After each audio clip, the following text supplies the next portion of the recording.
I was 26 when I decided to take a solo camping trip for the first time.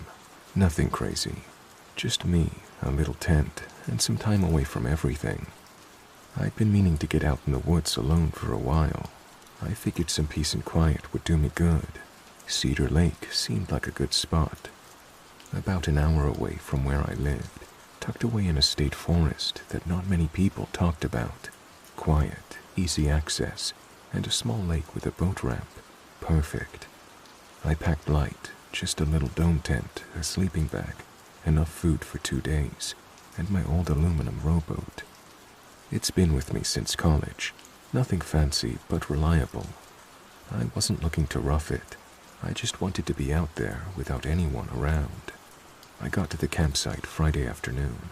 The sky was still bright, with the kind of light that filters through pine trees just right, making the needles glow almost neon green.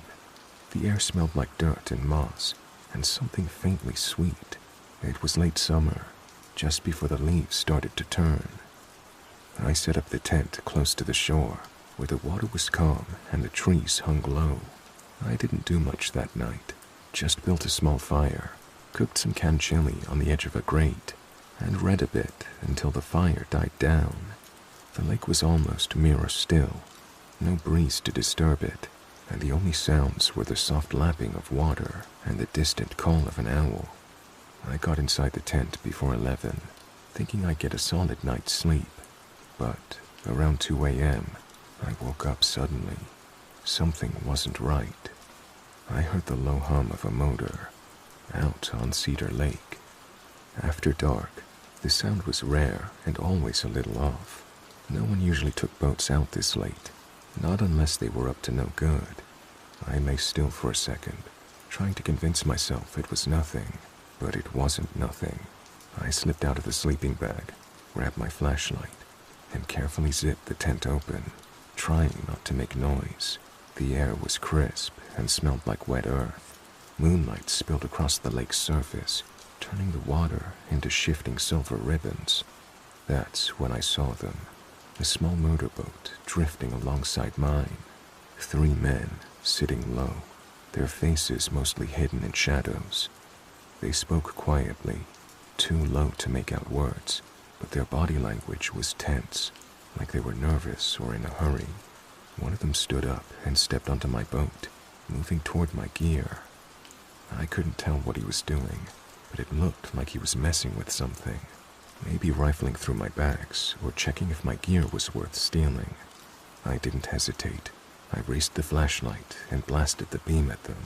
Their faces snapped into view, rough, unshaven, eyes cold and serious. The guy on my boat froze for a split second, then jumped back into their boat. Without a word, they revved the motor and sped away, disappearing into the darkness with the sound of their engine fading. I sat there, frozen and shaking. My heart was pounding so loud, I thought it might burst through my chest. The silence that followed felt heavy and thick. Luckily, my phone still had service. I fumbled it out and called my friend Jim, who lived a few miles down the road. When I told him what happened, he didn't hesitate. He grabbed his son, and they headed straight to the boat ramp, launching their own small motorboat. When they arrived, it felt like a lifeline. Just seeing Jim's familiar face calmed some of the terror twisting inside me. We stuck close as we headed back toward shore, scanning the shadows on the water. Jim said those guys were probably thieves, maybe looking for boats to steal or gear to sell, but I wasn't so sure. There was something darker in the way they moved, like they were testing me, seeing what I would do. I barely slept the rest of the night. Every crack of a twig, every distant splash of water sent me reaching for my flashlight, ready to defend myself, even though I didn't know against what. About a week later, I was scrolling through the local news and froze on a headline. 2 men hospitalized after brutal beating near Cedar Lake boat ramp. The article said the victims had been attacked by a group of 3 men, beaten so badly they needed surgery. Police hadn't caught anyone, but were warning campers to be cautious. It hit me like a punch in the gut. 3 men, Same number as the ones who showed up at my camp. Same area, same time. I never told Jim I connected the dots, but it was clear to me.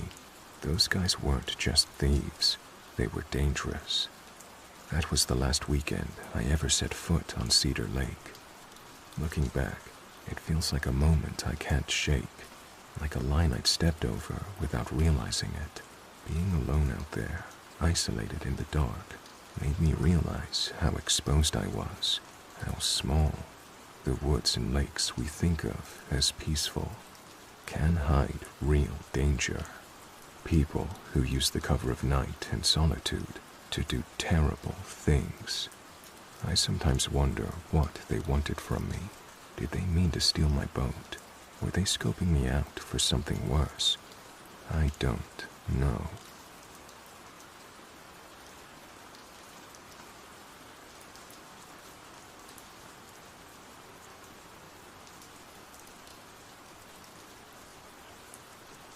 I don't usually post stuff like this online. Hell, I'm the kind of guy who just keeps things to himself. But this one time, a few summers ago, I went out camping alone, and something happened out there that I just can't get out of my head.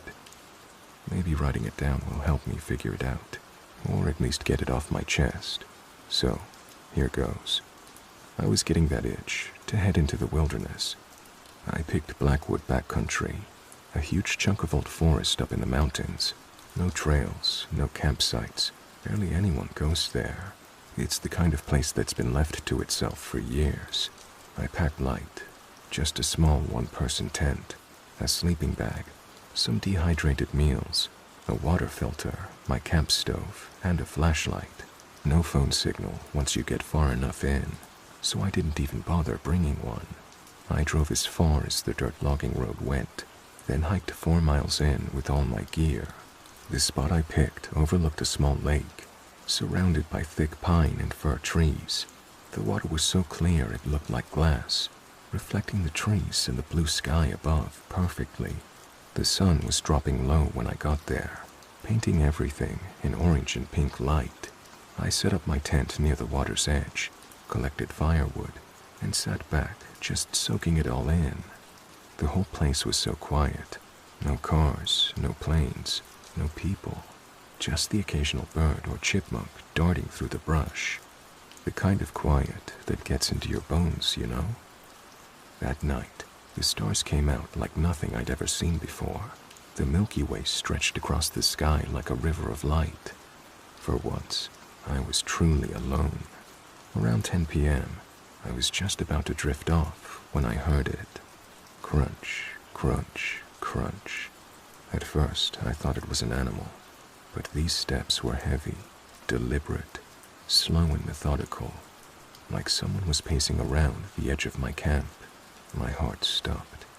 I grabbed my flashlight, unzipped the tent quietly, and shone the beam toward the tree line. There were 3 of them, big guys in full camo, faces mostly hidden under hats and shadows. One had a rifle slung over his shoulder.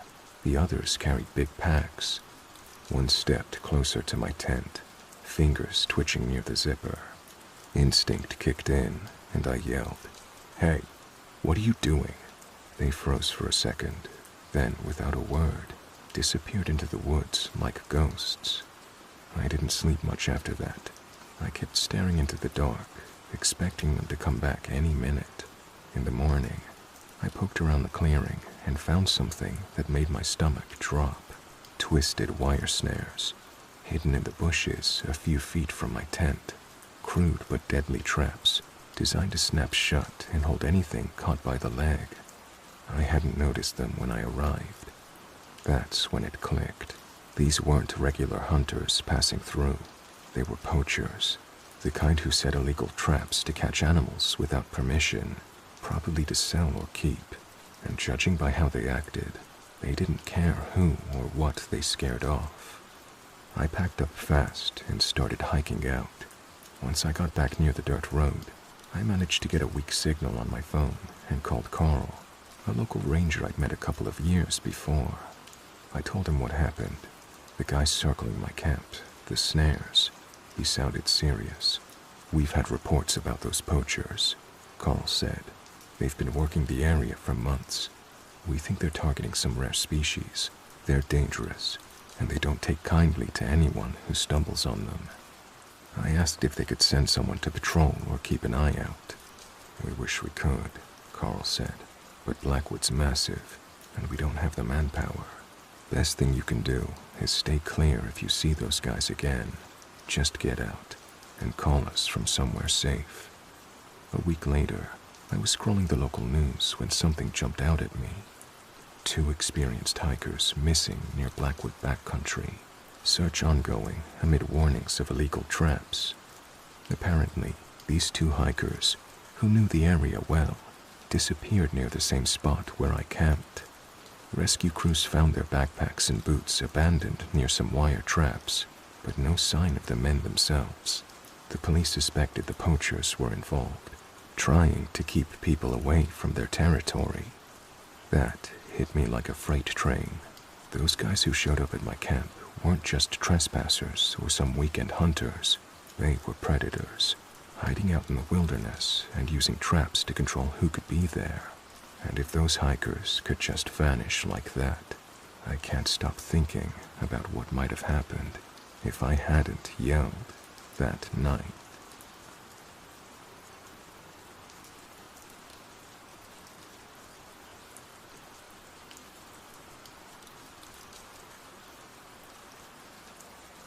I've been sitting on this story for over 40 years. I wasn't sure if I should ever post it, but lately I've seen some folks here sharing creepy wilderness encounters, and it stirred something in me. This isn't a ghost story or Bigfoot sighting, though honestly, I might have preferred that. This is something that really happened, that still makes the hair on my neck stand up when I think about it. It was June 1980. I just wrapped up my first year of college. I was 19, living with my folks in the East Bay for the summer, working a part-time job at a hardware store, and saving up for a beat-up old Datsun. I wasn't the most adventurous kid, but I liked nature. Hiking, camping, you name it. There's something peaceful about being out there in the woods. That weekend, I told my folks I was heading up to Marin to do a solo overnight hike. This was back before we worried so much about that kind of thing. No cell phones, no GPS. Just a paper map, a compass, and some dumb 19-year-old confidence. I planned a loop hike through Mount Tamalpais State Park with a lightweight tent, enough food for 2 days, and a dog-eared paperback copy of The Stand to kill time in the evenings. I left early Saturday morning. I remember it was already warm, the sun barely above the trees as I drove my parents' Toyota up through Mill Valley. I parked at a small turnout on Panoramic Highway. There were maybe 3 cars already there, spaced out along the shoulder. No one else around. Perfect. The hike started out like any other, just me and the trail. The woods were dense in some places, opening up into sunny meadows and then closing again under a thick canopy of redwoods. I passed one older couple in the first 2 hours, but otherwise it was just me and the birds. I found a little off-trail with a decent clearing and set up camp. Nothing fancy, just a patch of flat ground under the trees. I boiled some water for coffee and kicked back against a log, soaking in the quiet. Now, this is where things start to take a turn. Around mid-afternoon, I was maybe half a mile from my camp, hiking a little loop trail that led to a scenic overlook. I was just stretching my legs. I came around a bend and nearly jumped out of my skin. There was a man standing dead center on the trail, just standing there. He was tall, skinny, almost lanky, with thinning gray hair and these round glasses that made his eyes look bugged out. He looked like someone's dad, but with a weird energy. He was wearing a tan hiking vest over a blue shirt, and he had a camera hanging from his neck. "Didn't mean to startle you," he said, smiling way too wide. His voice was calm, but there was this noticeable stutter. I mumbled something like, "It's okay," but I was definitely on edge. Something about his posture didn't feel right. He didn't move out of the way. He just stood there, smiling. Eventually, I stepped around him and kept walking, and he turned to walk beside me, which wasn't welcome. "You out here alone?" he asked. The stutter wasn't severe, but it was odd. It didn't match the weird confidence in his body language. It was like his mouth and his brain were on different tracks. The way he said, "alone," dragged, like he was savoring the word. I hesitated. I didn't want to lie, but I didn't want to answer either. "Just meeting some friends later," I said. He laughed softly, like I told a joke he didn't buy. Good spot for it," he said. "Not a lot of people out today." I just nodded and kept walking faster, hoping he'd take the hint. He didn't. He followed me for maybe another 5 minutes, talking about birds and trees and how he'd lived in the area a long time ago. I remember thinking it was strange how he stuttered on some words, but not others, like he was performing it more than struggling, like he wanted me to underestimate him. Then suddenly, he just said, "Well, I'll let you get to it," and turned back down the trail, disappearing into the trees. I don't know how to describe the feeling he left behind. It was like someone had turned the temperature down 20 degrees. I stood there for a while, staring in the direction he'd gone. I don't remember finishing the loop. I just headed back to my camp, adrenaline buzzing. That night, I didn't sleep much. Every twig snap or rustle outside my tent made my heart jump. I kept thinking about that guy's smile, how wide it was, like it didn't reach his eyes. And the stutter, it kept replaying in my head like a stuck tape. It felt like part of a mask, like he was trying to seem non-threatening while watching every move I made. I eventually dozed off, probably at around 3 or 4 a.m., and left the first thing in the morning. Here's the part that still messes me up.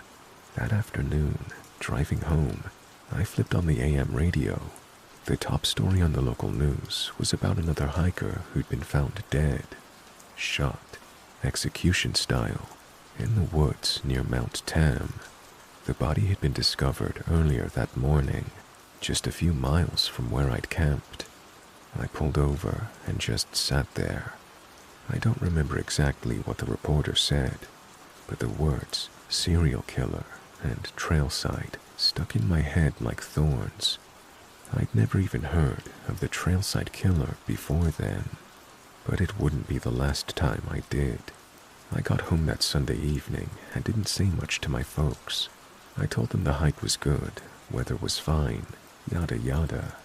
I didn't mention the guy on the trail or the news report. I don't think I fully processed it yet. Honestly, I didn't want to admit to myself that I might have been in serious danger.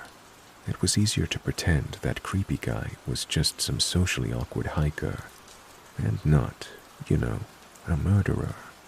But over the next few days, I couldn't shake the feeling that something had been really, really wrong.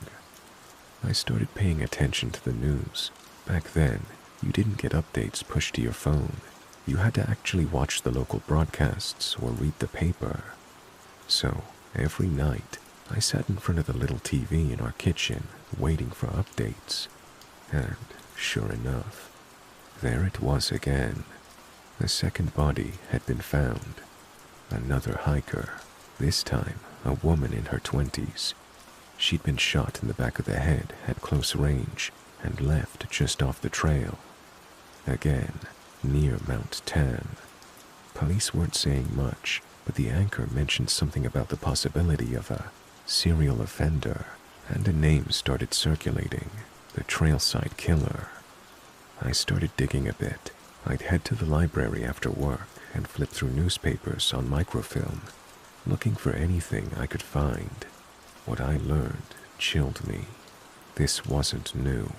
There had already been a string of murders over the past year, mostly women, all hikers, all shot in isolated areas around Marin, Santa Cruz, and the East Bay, always with a 38 or 44 caliber handgun.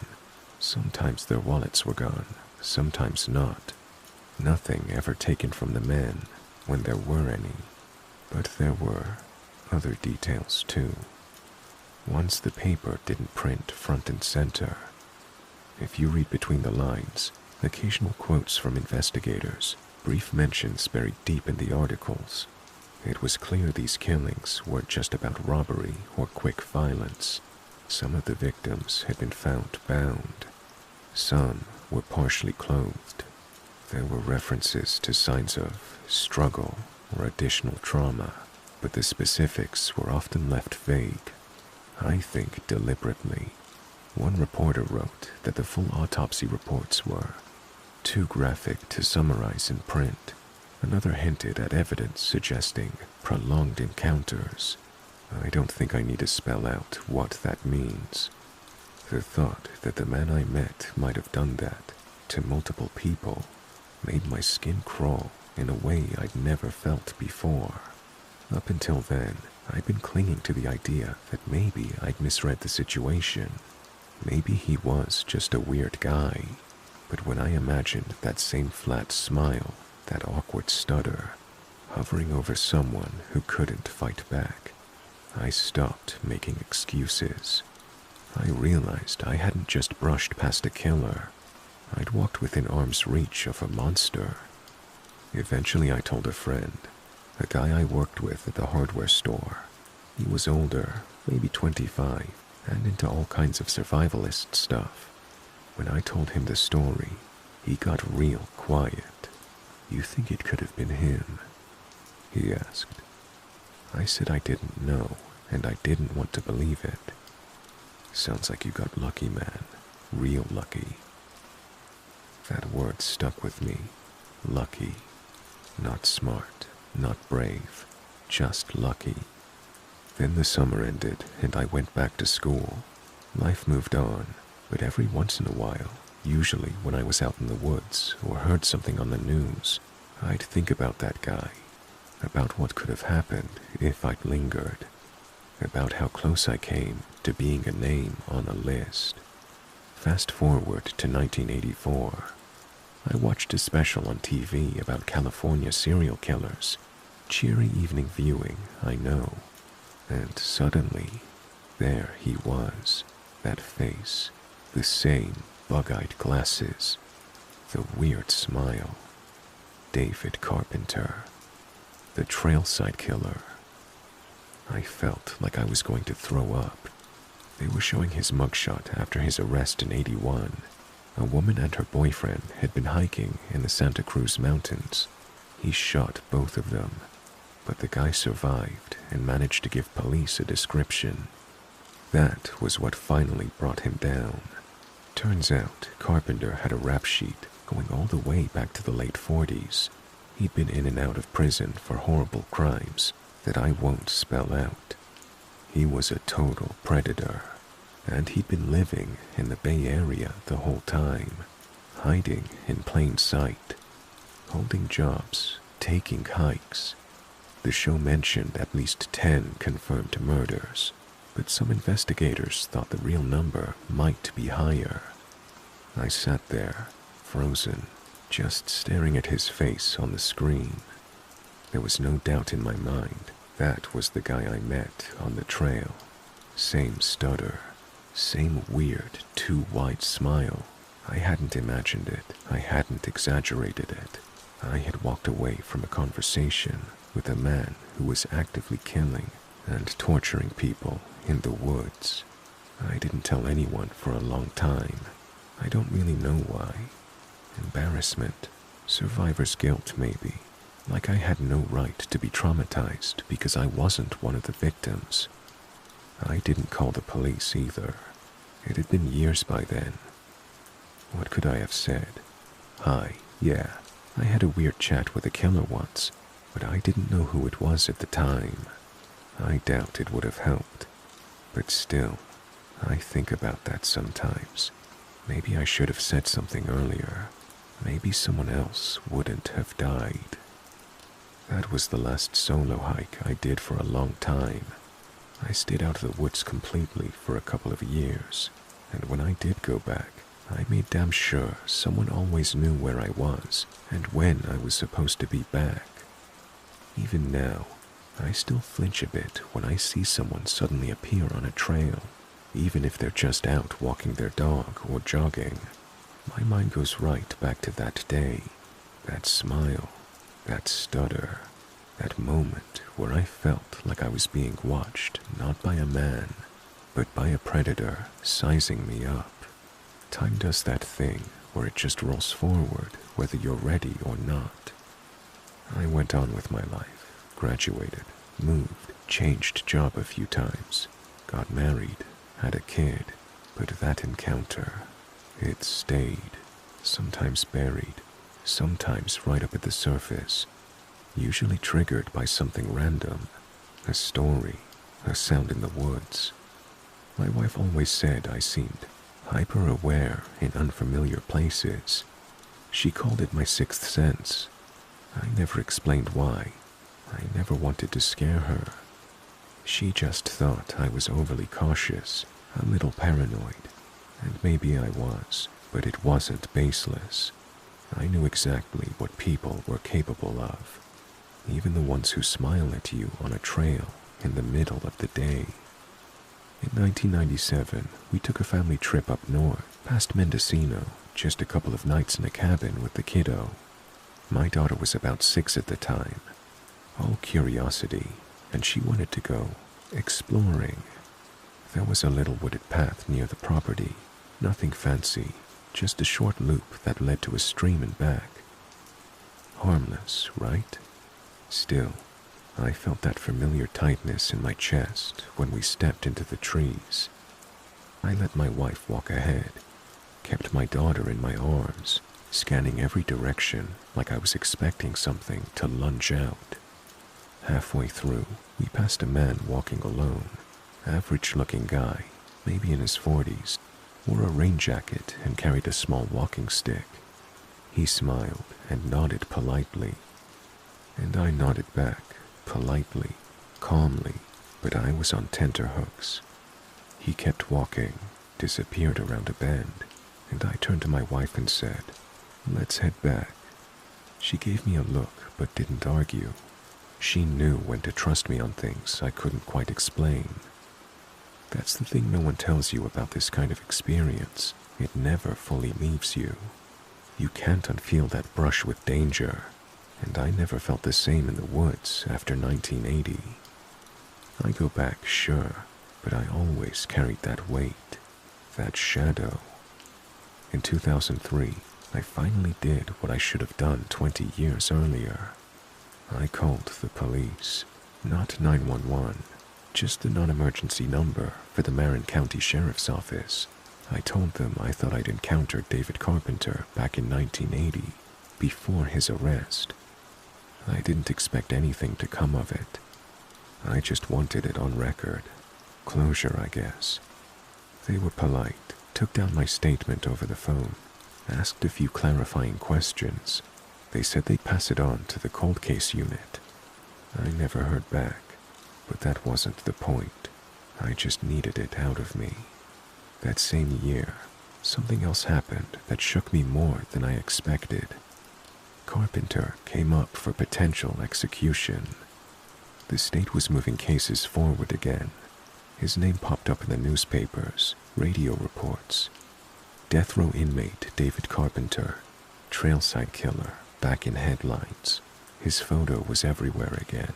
That same damp face, same glasses, same thin smile. I kept thinking, what if I'd been one of them? And why wasn't I? I read up on his crimes again. 10 confirmed murders, maybe more. He targeted people who were vulnerable, isolated, hikers, mostly women, but sometimes couples. He'd sometimes tie victims up, sometimes rob them, often much worse. But always, he killed. Every time someone got away, it was pure luck, which is what I still come back to. I've had nothing that should have protected me. I was alone. I was 19. I was a kid with a backpack and a dumb smile. If he had a gun in his bag that day, and I bet money he did, I wouldn't be here writing this. You would have read about me in the chronicles as another body found near Trailhead. I'd be a footnote in one of those true crime books you pick up at the airport, and the world wouldn't have changed much. I never told my daughter the full story. She's an adult now, got her own kid, and she hikes sometimes, posts her trips on Instagram. I worry more than I probably should. She rolls her eyes when I ask if she's checking in, if she's bringing someone, if she's got signal, but I ask anyway because I know. And when I tell her, stick to busy trails or let someone know your route, she hears a dad being a dad. But what I'm really saying is, I met the devil once, and he seemed like a nice guy. Back in 2010, a friend of mine sent me a link. Someone had posted a write-up about the Trailside Killer on Reddit. It was one of those r/true crime posts. Long, detailed, clinical. I read every word, sitting in my kitchen late at night. The comments were full of people saying how creepy it was, how they couldn't imagine being out there alone. I wanted to reply. I really did. Just drop in and say, yeah, well, I was. It was there that I learned a detail that just cements how close I came to pure evil that day. David Carpenter was alleged to lose his stutter when he had victims where he wanted them. He got so excited, he lost his stutter. And I find that both relieving and utterly terrifying.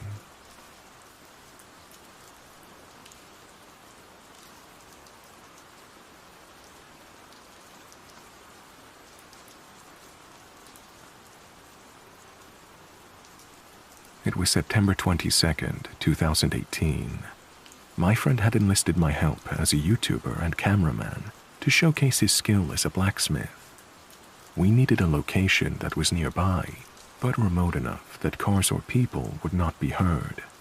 Since we were on the west coast of Washington, we chose Capitol Forest.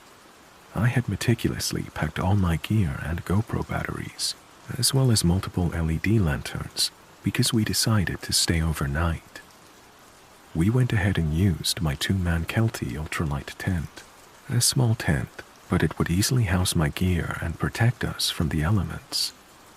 We got to the location, about 8 miles in, using my black Jeep Patriot. I had also packed a firearm, my AR-15, and my friend was bringing his 12-gauge shotgun. We took our personal safety very seriously. The wilderness is a dangerous place for humans. It took us approximately 45 minutes to get to the spot I'd found. It had a small clearing with road access and was surrounded by a heavily wooded ravine, except for the road leading into it. Once we got there, we unloaded our equipment, set up camp, and made shelter. I noted a strange bird call, but decided it must have been a raven. The only reason I remember it is that it was so different from all the other birds, and it didn't sound like a bird call at all. The other reason I noticed it was because of my outdoors and military experience. Anything odd, we make a mental note of it. The bird sounded like a person talking gibberish, but in an odd sing-song manner. It sounded awkward. I looked around to see if I could spot the raven, but I couldn't find it. After that slight detour, I was setting up my LED lanterns. I set up 3 around the camp area, each about 20 to 40 feet away from the tent. The nearest one was on the edge of the ravine, near an area with ferns that overlooked the clearest spot for ingress of the ravine. The ferns stood about 2.5 feet tall and were thick. With that done, I began filming as Jay had gathered enough wood and materials for his presentation. I watched him baton wood and axe through plenty of small vegetation, stand on his knives, and abuse them in almost every way possible. He even drove the tips of his knives into a rock, and the tip broke the rock. His blacksmithing was impeccable. I reviewed the footage I got and made sure to get more B-roll. By that time, it was very dark at 8 p.m. We made dinner and tucked into our sleeping bags.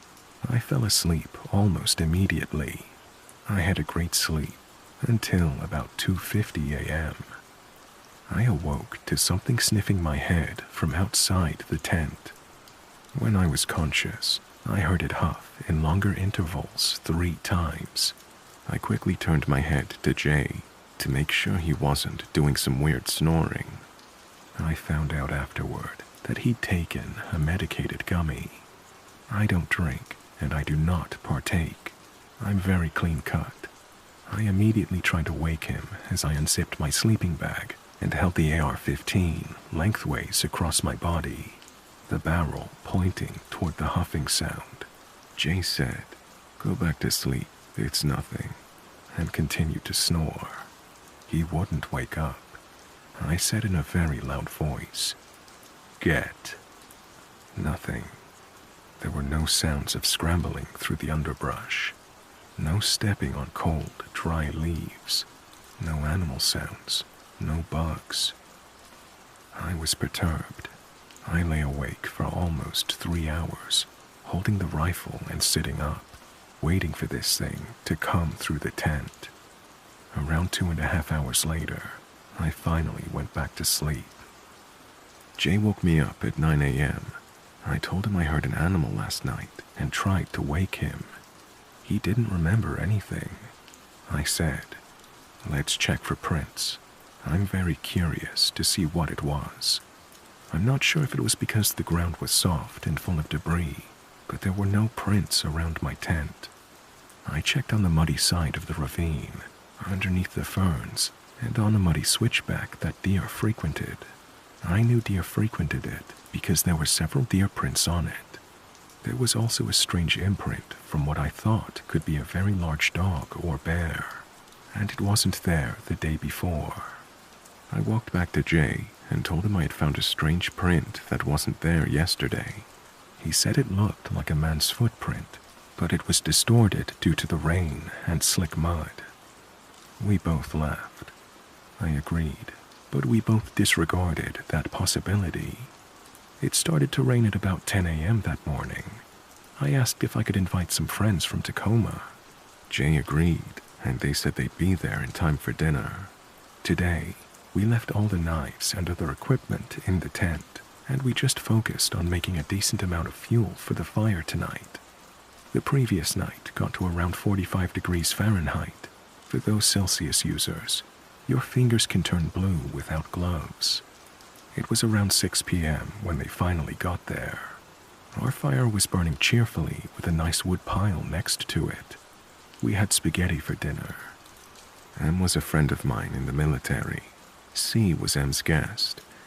We talked about a lot of different things. Not so many good things were happening in our lives at the time. Jay and Em had a lot in common, as they both got divorced recently. We played cards until around midnight. I heard a small rustle in the ferns/leaves area below us in the ravine. I looked up, hoping to see a deer or rabbit. I didn't think much of it, but Jay noticed me looking and asked, "What did you hear, T?" I told him. About 5 minutes earlier, I heard the rustle again, but louder. Then, I heard a soft ting in the center of camp. Jay's head swiveled to me. M and C asked what that bell was. I said, something over 3.5 feet tall just ran into my bell trap. The string I'd set up was an easy thing. It'd only take something brushing up against it to knock it down. The bell fell from about 4 feet and had hit the ground, immediately muting it, but not before the tiny ting sound. I said, "Shh, we might see a deer." How wrong I was. The guys continued to play cards, but my attention was laser-focused on the area with the ferns. 5 minutes go by. I check my watch. It's approximately 12:16 p.m. I'm horrified by what I spotted next. A long, white, and I mean white as in marble, with no hair and black nails, hand pops through the ferns no less than 20 feet away. It's a strange position. It looks like it's connected to someone crawling through the undergrowth. And the compass rows of companions at the table all look up. Jay is frozen in fear. M doesn't see it yet. C can't see it yet. I grab my rifle and stand up as the next arm comes through the ferns. Jay is to my left, locked onto what he sees. The head emerges, a big, slightly elongated jaw or pseudo snout, now exposing a white face and a broad, muscled chest. This thing was ripped. I had no issues believing this thing could rip one of us apart. Looking back at it now, it reminded me of the white orc from The Hobbit, but more feral looking. This moment was strange. I couldn't register what type of animal this was. I was struck dumb in the same instant as I was terrified. My logic followed as thus. This thing, around 7 feet tall, with arms easily 4 feet long, has snuck up on us in the middle of the night. As I raised my rifle, with Jay turning his head left, and my best friend M still wondering what was going on, Jay said, "Wait." I didn't. I shot 2 rounds into its chest. After the 2 gunshots, it effectively disappeared into the night without a sound. Leave it to the camera guy to have a huge stream of light that was 2,000 lumens and 60K candela. I ran down the ravine, looking for a blood trail or the body. I was fully expecting to see torn up brush, blood, and then the body. There was nothing. Not a track, not a drop of blood. I went all the way to the bottom of the ravine, about 200 feet down. I heard my friends starting to yell for me nervously, as they couldn't see my light anymore. It was foolish of me to have gone by myself, but I needed to confirm what I saw was real. I made the long trip back up. It took me a little over 7 minutes to get back up, and that was me running. If I had wounded it, and it didn't bleed, it probably died in a hole somewhere. That was my logic. I asked my friends if we could leave tonight. They were fairly confident that I'd killed it, whatever it was. Jay said he was okay if we could sleep in our friend's big tent. I said they were crazy. I want to leave. They convinced me to stay, saying that whatever it was scared off or dead, that we could look for it in the morning. So I told them, "No, I'm sleeping in my Jeep. You guys can sleep in the tent. You're all crazy." They went to bed. It was about 1 in the morning now, and I was cozied up in my Jeep. I had nightmarish thoughts of waking up to this thing's face pressed up against the window, but my friends' thoughts were based on fact. They were right. I had probably killed this thing. I woke up at 3 a.m. I wondered why. Maybe it was my nerves. With that thought, I turned on my overhead light rack and high beams and looked around the clearing. That's when I got a side view of the creature, staring at my friend's tent from behind a stump. I immediately turned on my Jeep and honked my horn, driving over 2 small trees to get closer to their tent. The thing had vanished again, down the ravine. I forced them to get into my Jeep, leave their car, and leave that night. Something else happened as we were packing up. I swore. Out of my peripherals, I saw it again, moving to the other side of the densely wooded clearing. With the amount of light coming off the Jeep, it didn't like it, or knew it would get spotted immediately. I couldn't confirm that sighting, and if I wasn't scared for my life, I would have been recording. To be fair, I'd like to think that you guys wouldn't be focused on that either. I can answer any questions you have. No, I didn't see it stand up. I aimed at its chest. The LED lanterns were more for us getting up and going to the bathroom, and they weren't meant for brightness. They just barely illuminated the place. Had they not been set up, very likely, we wouldn't have seen it with only the campfire going. We would have only heard it. Something that I left out. When it was crawling out of the ferns, I noticed it kept its face angled down, as if to expose as little light to its eyes as possible. I'm not sure if this was intentional or if it was aware of its eye shine. I'm assuming it's something it's learned.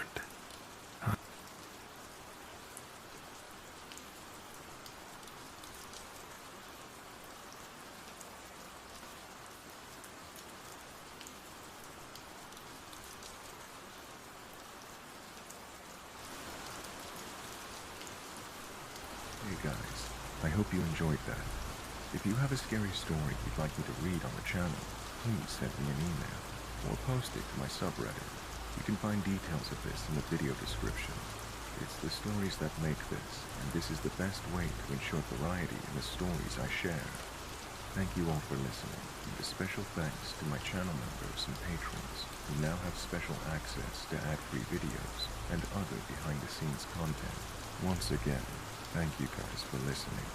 Have a great night.